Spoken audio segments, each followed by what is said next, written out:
When James Rolfe created the Angry Video Game Nerd, he spawned an entire genre of people reviewing bad games on the internet for comedy purposes. Now, I love video games, but I also suck at them, so I have no idea if a game is bad or if I'm just bad at a good game. So all this discussion on the internet is purely academic to me. So with that in mind, without further ado, no storylines, no sketches, no characters, just one nameless player sucking at some classic NES games for your entertainment. First up, let's play some 100-Man Dollar Kid. The cover depicts this guy hurling cards onto the table with vicious aplomb. It's time to do. This game was only released in Japan on the Famicom, the console that became the NES when it was released in the West. My friends and I always pronounced it the NES, but whatever. The first thing I need to talk about is this game's name. Like, 100-Man Dollar Kid? Like, is he a kid with 100 man dollars? Because, like, with that many man dollars, you'd think that he could be called the 100-Man Dollar Man? Or he might be a dollar kid with 100 men? Like, in the way that a cowboy could be called, like, Two Guns Johnny because he's got 2 guns. I mean, I could talk about this all day, and I'm already getting off topic, so let's just play the game. What the... Is my game glitching? Oh, I think it's meant to be like that. Well, it's in Japanese anyway, so I can't read it. I do like how the plane is either tiny and nestled in his hair, or his hair just happens to be styled in exactly the right way to show the plane by coincidence from that angle. But I'm nitpicking. Let's try free mode first. There's poker, blackjack, roulette, and a slot machine, and they're all more or less functional except for blackjack. You get to choose who you play as, so I'm going to be David Bowie in Labyrinth. Now, the guy keeps demanding that I bet between $300 and $3,000. Should be easy, right? Well, no. I keep offering him $1,000, but he says something and won't let me play. Now, I obviously can't fault the game for this, but speaking Japanese would be really handy right about now. And even that aside, my arithmetic can't be that bad. $1,000 is between $300 and $3,000. It's between those values. And it's not even a translation thing. The numerals are right there on the screen. I've tried offering every possible value to this guy. He's just not interested. Now, a slot machine is a really weird concept for a video game. You just put money in it with B, and then press A to pull the lever. Now, it looks like I'm always too late on the 3rd row, but it's not like in the Pokemon Game Corner where you have control over where the rows stop.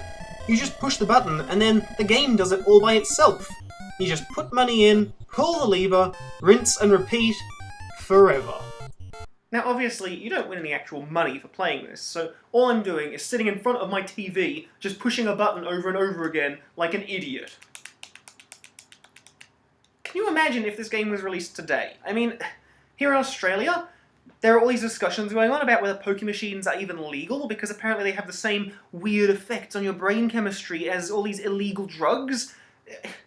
They released a game where it was like, hey kids, play a poker machine, get them while they're young. Parents' groups would just spontaneously combust into flames. Besides, you never win at these things, they just take your money like the sucker you are.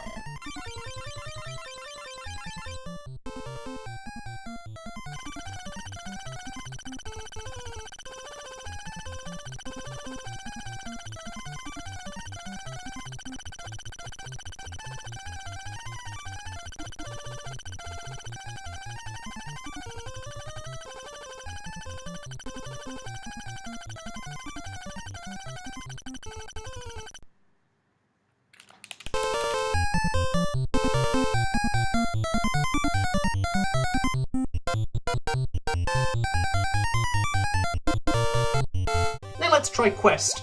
I'm treated to this same intro for a second time, and those go to the planes off center. Then the screen has another freak out, and there's an actual game here?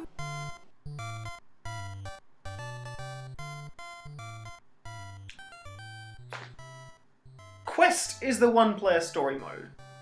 I mean, I guess that makes sense when I think about it, but why put it second on the menu? That's like if a game put second player first. It doesn't make any logical sense. You play as the guy from the opening, walking around a casino floor where you talk to patrons and gamble. Your guy never stops walking. Literally. Even when you're standing in one place, he walks on the spot. Sit on a chair, walk on a chair. What? Oh, no, this is just how I sit on chairs. Honestly, I really like the graphics here. There's a sort of classic JRPG look to it, like Final Fantasy or the original Pokemon games. Speaking of which, I'm digging the music too. It sounds halfway between Pokemon Gold and Animal Crossing.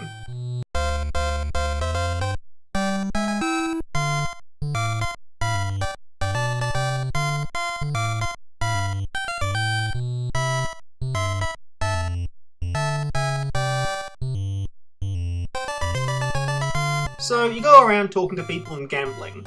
I guess this casino has bunny girls in it? Maybe that's another reason it wasn't released in the West. I'm gonna go up to the good old BJ table Get your mind out of the gutter. and see if the game will finally let me play blackjack. So there's more of this 300 to 3000 garbage, except this time it's 20 to 200. I just want to lose at some blackjack! You can change the amount you bet to specific numbers by pushing up on the D-pad, instead of scrolling between the chips, like you'd think, using left and right. Now I only learned that because I bumped up with my thumb by accident.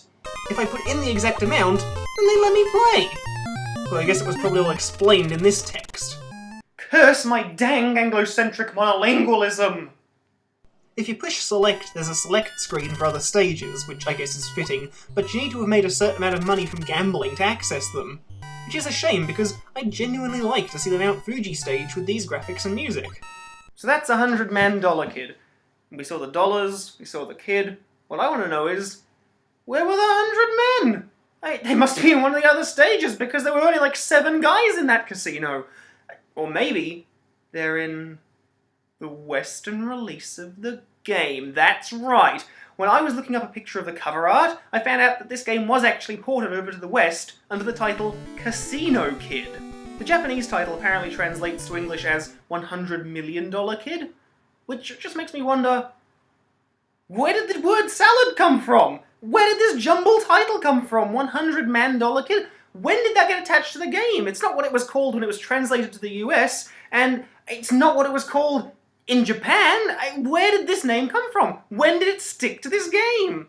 I tried Googling it, but I couldn't find an answer. The Western release version only has the story mode, where you play as Luke Skywalker walking around a much worse looking casino that has a floor that gives me intense eye strain whenever I have to move anywhere. The best part? I can't even play blackjack in this version either! The dealers just talk about how good looking they are! Can you imagine a casino where the dealers wouldn't let you gamble, but just told you how attractive they were? I mean, it would probably be a much nicer place. You'd probably get fired. So instead you just wander around and talk to people who say useless things. I'm surprised that they left the bunny girl in the US release, and she's saying, spend, spend, spend. That's a great message for the kids. And just like the guy you eventually play cards with, he keeps reminding you how much fun gambling is every 2 seconds.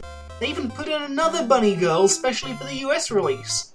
She just looks really depressed and says how much she wants to go home. Yeah, in a NES game. You heard that right.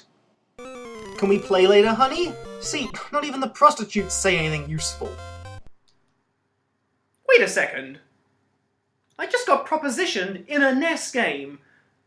Well, I guess technically, when you proposition someone, you offer them money for sex, and I got offered sex for money, so I got anti-positioned. But why am I even discussing this when talking about a NES game? Now, there's nothing wrong with being a sex worker, but I'm just stunned that Nintendo put it in a NES game!